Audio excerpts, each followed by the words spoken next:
I said it quietly, like it was nothing. Like it was just a pause between thoughts, not the end of something that mattered.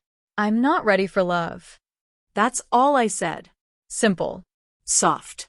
But he heard something else. He heard goodbye. And I guess, in a way, that's exactly what it was. If you've ever pushed someone away, not because you didn't care, but because caring felt too heavy, this story is for you. Let's be honest together. We weren't official. Not really. But he had somehow become my favorite part of the day. The reason my phone felt like a lifeline every morning. He was peace after years of noise, a calm I didn't know I was allowed to have. We met at my friend's engagement party. He cracked a joke about the shrimp being overcooked. I laughed way too hard. It wasn't a fairy tale moment, but it lingered. His name was Eli. Soft smile. Thoughtful eyes. The kind of man who actually listened, the kind who remembered little things.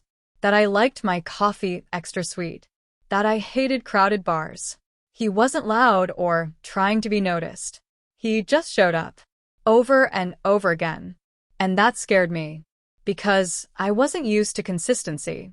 I was used to people who loved loudly, but left suddenly. The ones who texted passionately at 2 a.m. and vanished by Sunday. But Eli didn't vanish. He stayed. He didn't promise forever. He just was there. And for someone like me, someone used to chaos, that was terrifying. When feelings started to grow, my panic did too.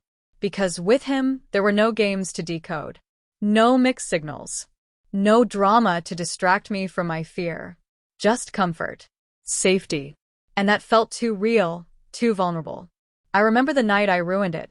No argument. No tension. Just us on my couch, a movie playing softly. He reached for my hand and said, I really like being around you. It should have made me melt.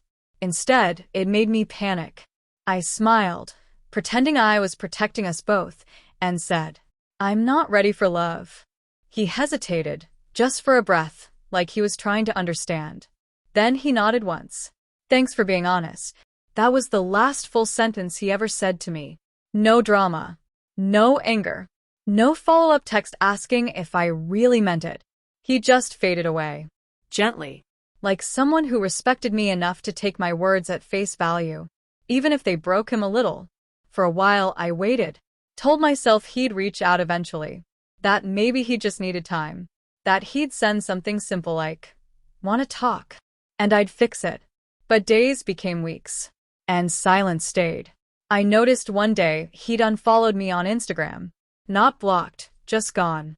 Like someone clearing space for a future that didn't include me. For someone who wouldn't flinch when love appeared. I started replaying everything. How he'd always put his phone face down when we were together.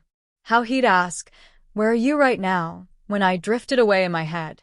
Not because he was jealous, but because he noticed. Because he cared. And it hit me. I had spent so long surviving the wrong kind of love. That when the right kind came, I didn't recognize it. I told myself I was being responsible, that I didn't want to hurt him. But the truth? I was scared. Scared he'd see how messy I really was. Scared that if he saw it all, he'd leave. So I left first. I'm not ready, I said.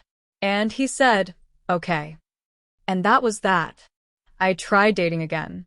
People who looked good on paper. People who laughed at the right jokes.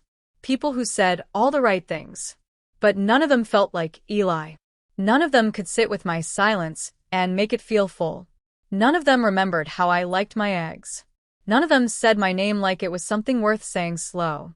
One night, I opened our old messages. Every dumb meme. Every text me when you get home. Every quiet little reminder that I mattered. I typed out a message. I didn't mean what I said. I was scared. I miss you. Then I deleted it. Not because I didn't mean it, but because maybe he's healed. Maybe he's found someone who doesn't run. And if he hasn't, maybe he still remembers and chooses silence anyway. Either way, I understand now. Sometimes people don't fight to stay. Not because they don't care, but because they finally believe you when you tell them not to. And that kind of understanding hurts more than anger ever could. So if you're reading this and someone's offering you something slow, kind, real, don't run. Don't say, I'm not ready. When what you really mean is, I'm scared. Say the scary thing. Say the honest thing. Say, I want this, even if it terrifies me. Because when I told Eli I wasn't ready for love, he believed me. He walked away and never looked back. Now I sit in the silence he left, a silence I chose, and wonder what might have been if I'd just been brave enough to stay.